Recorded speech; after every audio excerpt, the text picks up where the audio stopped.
Now, CBS 42 News at 10 starts with breaking news. That breaking news is in Pleasant Grove. The police department confirming they are on the scene of an officer-involved shooting. Good evening, I'm Sherri Jackson. And I'm Art Franklin.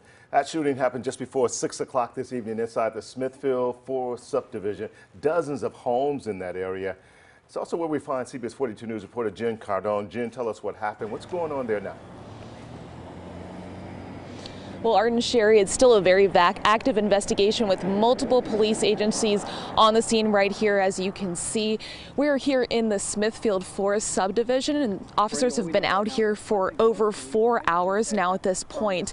Now, the officer, according to the Grove Police Department, is that they've been here, or the officer worked for that police department, and the State Bureau of Investigations has been called out here to come out and assist with this investigation. According to the police department, they call out to them to help them and aid them in determining and kind of piecing together everything that happened out here. We do not have that much more information about what exactly happened, but we do know that they're going to be out here investigating for the next few hours. We'll be sure to give you more information as it becomes available. Reporting live tonight, Jen Cardone, CBS 42 News, local coverage you can count on. As you can see, a lot going on there. We'll check back with Jen as we get new information there. Also tonight, investigators are looking for more evidence and a motive after one person was killed here, at least 12 others hurt. A mass shooting at a Kroger supermarket. That shooting was about 30 miles east of Memphis in Collierville. Police say the gunman they have not identified killed himself. Law enforcement sources tell CBS News they're looking into whether he may have been a disgruntled employee. Well, Police Chief Dale Lane called the shooting the most horrific event in Collierville history. We're going to carry this thing as far as we can to see and make sure that there's no one else involved. He says we're going to make sure no one else is involved. This was the second mass shooting at a supermarket this year. In March, 10 people, including a police officer, were killed after a lone gunman opened fire inside a market in Boulder, Colorado. Tonight, a family's calling for justice for their 2 young children who died in a car crash last year. The man accused of causing that crash is still not in police custody. CBS 42's Jake Chapman joins us live in Hoover, where the accident happened.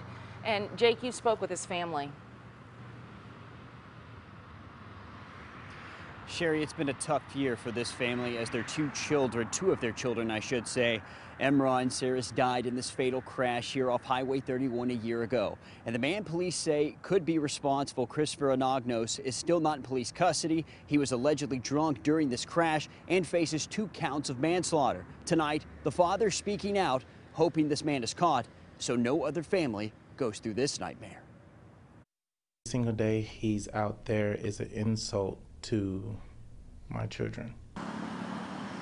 Family members tell us 8-year-old Saris Prude commanded the world, one hug and kiss at a time. She would see me come through the doors and run to me, jump in my arms, and give me this hug. It was the most amazing hug you can ever get. And 11-year-old Emra would have some of the best conversations a son could have with his dad. Even though I did not understand a single thing that he talked about, he was always ahead of me. I loved that. But sadly, those are memories for Emmanuel Prude and his family, because Emra and Saris died in a car crash off Highway 31 over a year ago, an area that still haunts him. It doesn't get better. You just get harder. The man accused of causing the accident left the scene and is still not behind bars, and Prude wants to know why. You are a coward who is afraid to face their accountability. This has been a living nightmare.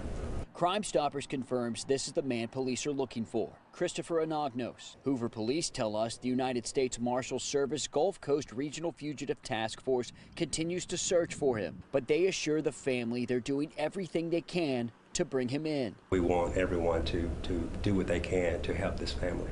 And Prude hopes he's caught soon because his family wants to finally have closure from this everlasting nightmare. Because God can give you what I can't right now, and that is forgiveness. And we've reached out to the Marshal's office about this investigation, and we've yet to hear back. Please stay with us as we continue to follow this developing story. We're in Hoover tonight. Jake Chapman, CBS 42 News. local coverage you can count on.